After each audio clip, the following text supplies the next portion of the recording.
Let's talk Coro and Pokken tournament.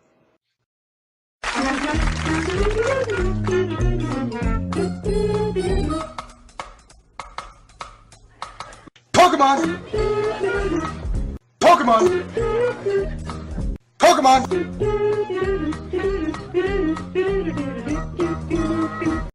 Pokemon! Hello everyone, I'm Dustin, Benzel, and welcome back to another Pokemon discussion. A little bit of X, Y, and Z, a little bit because we're talking about the movie, because that's what was in Coro, but mostly this is just another general Pokemon discussion. So anyway, yeah, as you can see, I have new glasses. Last week or something around there, I got an eye exam, and then just a couple of days ago, I got my glasses. I was hoping to have another video up, non-Pokemon related, that would have revealed this sooner, but anyway, yeah, there, I've got new glasses. Because if you've seen some of the other videos, you can tell in some scenes that my glasses are not all there put together. So anyway, this is probably going to be a short video, probably not going to put a lot of images, or not going to put a lot of editing into this one, because it's just going to be pretty much straightforward. So Coro revealed, well, not only did it reveal like a summary for the Volcanion movie, we also got this nice high-res photo of Ash and Volcanion clashing with each other, and I will show you that image over here. But it also revealed some other Pokken tournament characters, not counting the one that was revealed on the 15th. So let's go ahead and talk about the summary that was revealed for the movie. Now, I don't know if this was all in Coro or some of it comes from the movie website, but here we go. As Ash continued his journey aiming to become a Pokemon Master, a lump covered in white smoke suddenly dropped out of the sky and landed in front of him and his friends. As white smoke spread around as far as the eye could see, a shape appeared from within it. The mythical Pokemon Volcanion. Ignoring the worried Ash and his friends, Volcanion, who hates humans, immediately tries to leave the place. However, the impact of the fall caused Ash and Volcanion to be linked together by a strange device, leaving them unable to separate. Now, this part of the summary is kind of funny. Volcanion runs off and Ash gets dragged along by it. Can you imagine being stuck to a Pokemon like Volcanion or any Pokemon and by a device, and you're just being dragged along because it just doesn't care about you at all? Whew. Eventually reaching the Azoth Kingdom, a city of super machinery where gigantic cogwheels are all over the place and rotating. Why did Volcanion fall from the sky, and why did it head to the Azoth Kingdom? With the mechanical kingdom of machinery as its setting, the hottest legend in Pokemon history begins. Of course, that does make sense. A lot of steampunk, I believe, machinery or something like that would make sense for Volcanion because it is the steam Pokemon, I believe. So, yeah, not a lot to say in this particular video, or in this particular summary, other than it's interesting to have a Volcanion who hates humans for whatever reasons being linked to Ash.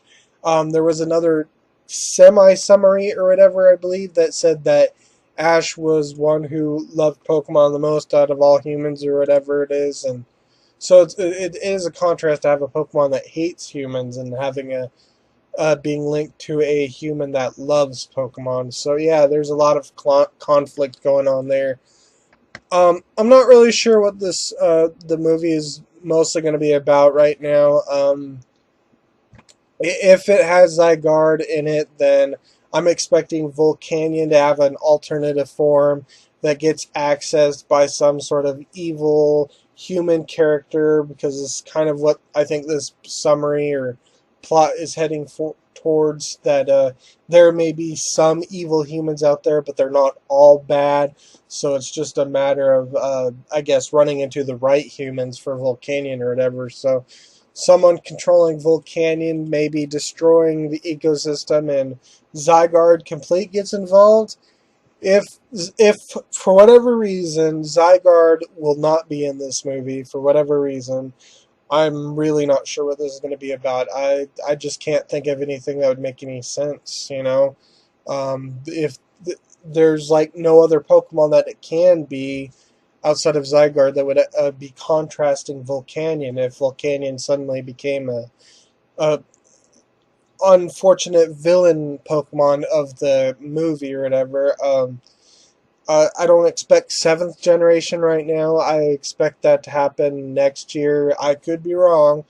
I guess we'll have to wait till next year, or not next year, next month, February, to give us a little leeway, or to give us a little speculation, because it said in the Coro that there's going to be a big shocking Pokemon news that's going to shock the entire world. Is that seventh generation or the next Game Freak games? I don't know. I guess we'll have to wait and see or whatever. It could even be a Volcanion form or something of that nature. Not sure why that'd be shocking or anything. It could be new megas that we've never seen before, although I'm not really sure why that would be contrasting against Volcanion. And I don't expect any other random legendary Pokemon to appear just to contrast Volcanion. So I'm really not sure what this episode's going to be about. I can't think of any movie where it was just about one Pokemon in particular. The closest I can think of at the top of my head is the Lucario movie, since Mew had kind of a minor role in that. But I guess there's also, I guess, Unknown and Entei kind of may count as well, though there's a bunch of Unknown and Entei and stuff, and there was that one Entei. Third movie, I believe, was Latios and Latias. Fourth movie, Jirachi. Oh, no, wait. No. Third movie was Entei. Fourth movie was Latios and Latias. Or no, Celebi. Then the fifth movie was... Okay, so Celebi is probably the closest thing that we can think of, because I think Celebi was the only thing in there. It was mostly about villainous characters and stuff. I think Suicune may have actually shown up as well, but like I said, I really don't know what's going to happen in this particular movie right now. There just isn't anything going on, so I guess let me know what you think is going to happen in the next Pokemon movie or whatever. So anyway, let's move on to Pokken Tournament, and I think that'll be it for this particular video. So 3 characters, for the most part, were revealed in Coro. The most surprising of the 3, of course, was Braixen, which is an unevolved Pokemon, and I think that's their way of saying that Braixen is more popular than Delphox, and that's a little surprising to me. Not surprising that they would go ahead and pretty much imply that Braixen is a better Pokemon than Delphox, but something of that nature. But yeah, Braixen's going to appear. It's going to be a ranged attacker and stuff like that. We don't really have a lot of information. And then the other 2 Pokemon, which aren't that surprising, of course, is Garchomp, which is said to be like a heavy hitter in the Pokken Tournament game. And so that's kind of expected. I think Mega Garchomp was also stated to be its big special in that particular game. And then, of course, we have Standard Mewtwo, which I believe can turn into... I'm wrong. Standard Mewtwo does not transform into Shadow Mewtwo. I misread what was written. Instead, it changes into something else, likely one of its Mega Evolution, but it is unknown what Standard Mewtwo changes into when it uses its Burst mode. And then, of course, the one that was actually revealed on the 15th is, of course, Chandelure, which is actually one of the surprising ones of all of them, because all the other ones kind of have like this fighting body or whatever, so you have like it makes sense that they would be fighting. And of course, we've been exposed to Pikachu so long in Super Smash Brothers that it makes sense to include Pikachu and body forms of that nature. But Chandelure is actually surprising because it floats, because it's a ghost Pokemon, and as well as that, but it has no real body, basically. I mean, well, it does have a body, but not a fighting body. It doesn't have a human-shaped body form or Pikachu body-shaped form. It has a chandelier type body. So it's very weird to have a floating ghost fire Pokemon included in the games. Now, the disappointing thing about all of this, of course, is that we're not going to get any trailer of these particular Pokemon anytime soon, as far as I know. The Chandelier um, trailer apparently isn't going to show up until the 31st of January, so it's kind of weird that they would reveal the Pokemon but not have a trailer. When they revealed Sceptile, they actually revealed it in a trailer. So I don't know what's going on with the trailers of showing off the Pokemon, but I don't know. It's kind of weird that they're just revealing these Pokemon and not having a trailer along with it.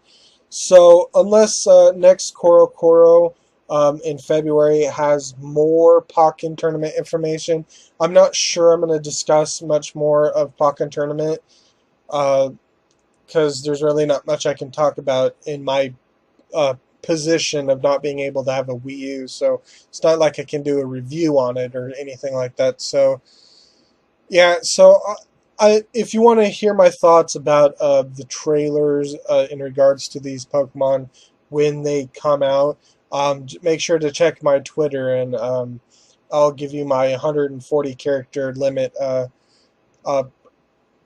opinion of these particular trailers in regards to that.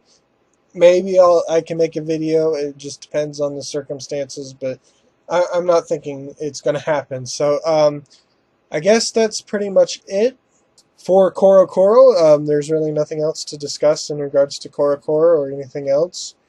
Um, I kind of expected that they were going to be cheap and not have that much information. I was really expecting that they wouldn't have gone like 5 months without explaining Zygarde complete and all the 10% forms and even Ash Greninja and stuff. So, but maybe there's February. There's still February. If February is just going to be a new Volcanion form, then I think I'm giving up on thinking that there's going to be a game this end year, because I think it's just getting too late to reveal things. I mean, I'm sure I'm sure there was a reason why they revealed the Zygarde forms, because of the anime. I understand that they wanted to reveal the Zygarde forms and stuff, and Ash Greninja, or the concept of Ash Greninja, because the anime was like right getting into it. But what doesn't make any sense at all is the long wait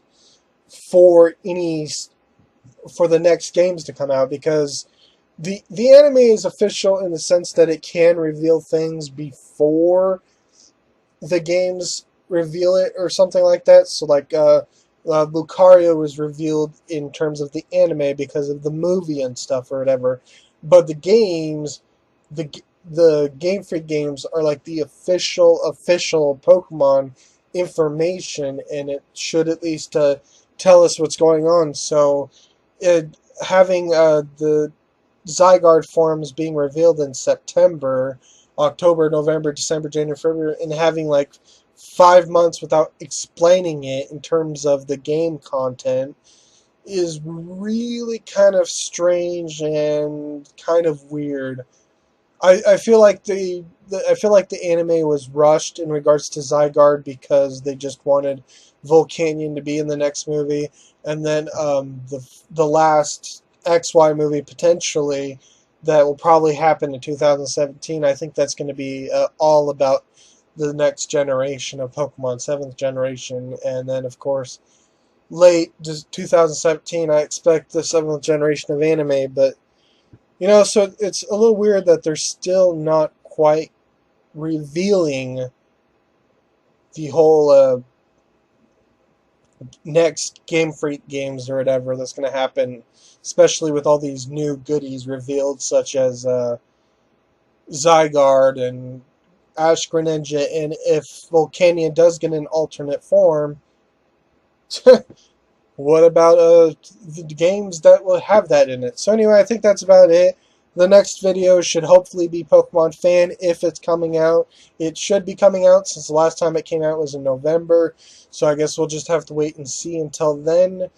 Um, But if not Pokemon fan in the next couple of days, then fully expect my Noibat and Floette and Breloom episode review to come out. So, I think that's about it. So, thank you for watching. I'm Dustin Benzel, and I will see you in my next video.